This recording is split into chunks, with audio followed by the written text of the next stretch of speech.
निगम कक्षा 12 विषय हिंदी, विषय साहित्यिक हिंदी एवं सामान्य हिंदी।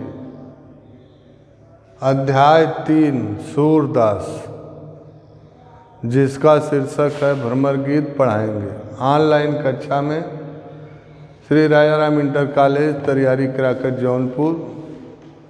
ऑनलाइन कक्षा में समस्त छात्राओं आपका स्वागत एवं अभिनंदन है। Shri Rajaram inter college Tariyari Karakat Jaunpur online कक्षा में समस्त छात्र एवं छात्राओं आपका स्वागत एवं अभिनंदन है। आज मैं कक्षा 12 आज हम कक्षा 12 विषय साहित्यिक हिंदी एवं सामान्य हिंदी अध्याय 3 सूरदास का भ्रमर गीत पढ़ाएंगे। सूरदास का भ्रमर गीत देखिए पद्यांश नंबर 6। हमारे हरि हारिल की लकड़ी, हमारे हरि हारिल की लकड़ी, मन क्रम बचन नंद नंदन, उर यह दृढ़ कर पकड़ी। मन क्रम बचन नंद नंदन, उर यह दृढ़ कर पकड़ी। जागत स्वत स्वप्न दिवस निश, कान कान जकरी। सुनत जोग लागत हों ऐसो, जैसो करवी ककरी। सूतो व्याधि हमको ले आए, देख सुन न करी। यह तो सूर तिनहि लय सौंपो, जिनके मन चकरी। यह तो सूर तिनहि लह सौंपो, जिनके मन चकरी। तो इसका संदर्भ होगा प्रस्तुत पद्यांश काव्यांजलि के भ्रमर गीत नामक शीर्षक से लिया गया है। तो इसके रचयिता कृष्ण भक्त शाखा के मूर्धन्य कवि सूरदास जी हैं। संदर्भ पुनः देख लीजिए। प्रस्तुत पद्यांश काव्यांजलि के भ्रमर गीत नामक शीर्षक से लिया गया है। इसके रचयिता कृष्ण भक्त शाखा के मूर्धन्य कवि सूरदास, वात्सल रस के सम्राट सूरदास जी हैं। प्रसंग इसका देखिए। प्रस्तुत प्रसंग में गोपियाँ कृष्ण के प्रति अपना अनन्य प्रेम भाव व्यक्त करती हुई कहती हैं। प्रस्तुत प्रसंग में गोपियाँ कृष्ण के प्रति अपना अनन्य प्रेम भाव व्यक्त करती हुई कहती हैं। क्या कहती हैं? हे उद्धव बाबा, हम लोग अपने स्वभाव से दुखी हैं, लाचार हैं। हे उद्धव बाबा, व्याख्या में आइए। हे उद्धव बाबा, हम लोग अपने स्वभाव से लाचार हैं। हमारे हरि हमारे लिए तो हरि अर्थात कृष्ण हारिल पक्षी की लकड़ी के समान। हम लोग अपने स्वभाव से लाचार है। हमारे हरि हारिल की लकड़ी, हमारे हरि अर्थात श्री कृष्ण हारिल पक्षी की लकड़ी के समान है, लकड़ी के समान।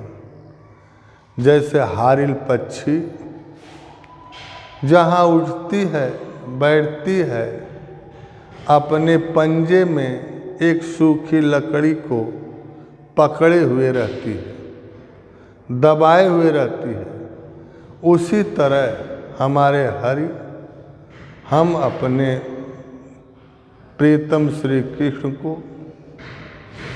मन क्रम वचन नंद नंदन श्री कृष्ण को, अपने हरि, अपने श्री कृष्ण, अपने प्रीतम श्री कृष्ण को मन क्रम वचन से अपने उर में, अपने हृदय में दृढ़ता पूर्वक पकड़े रहते हूँ।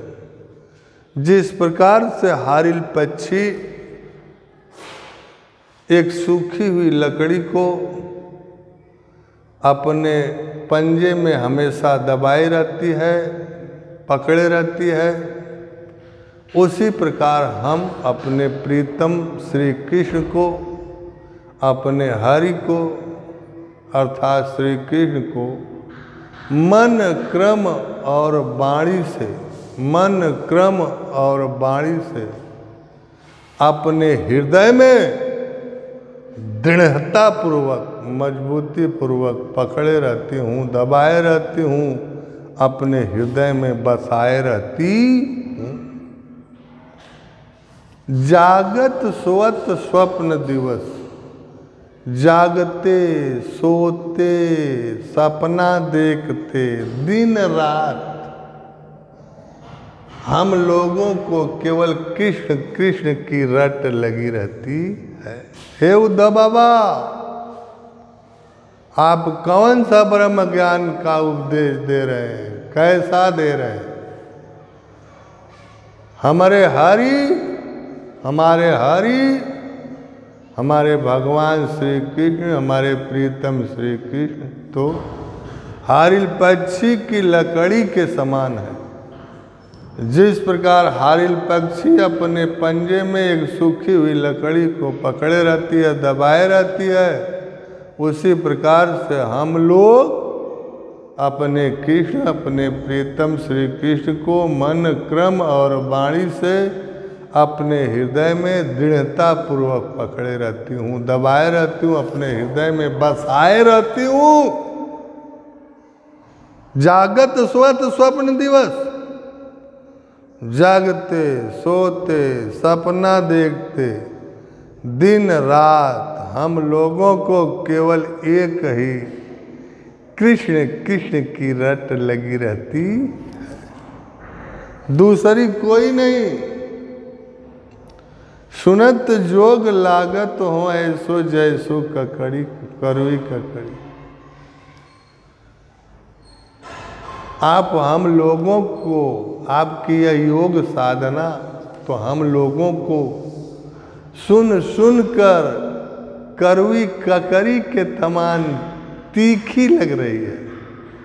जो आप योग साधना हम लोगों के लाए हैं, हम लोगों को ब्रह्म ज्ञान की शिक्षा दे रहे हैं, तो यह आपकी ब्रह्म ज्ञान की शिक्षा, योग साधना सुन सुन को सुनत जोग लागत हो ऐसो, यह योग साधना, ब्रह्म ज्ञान की योग साधना हम लोगों को करवी ककड़ी के समान लग रही है। किसके समान? करवी ककड़ी के समान लग रही है, तीखी। जैसे करवी ककड़ी का कोई स्वाद नहीं होता,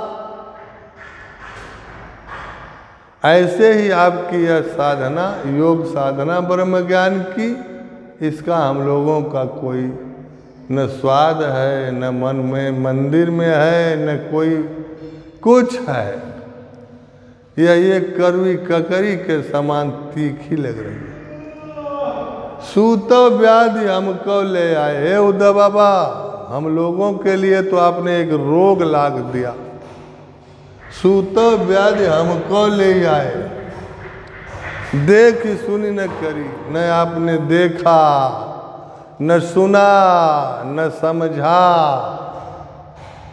कि हम गोपिकाएं, हम ब्रजबालाएं, हम स्त्रियाएं योग साधना कर सकती हूँ।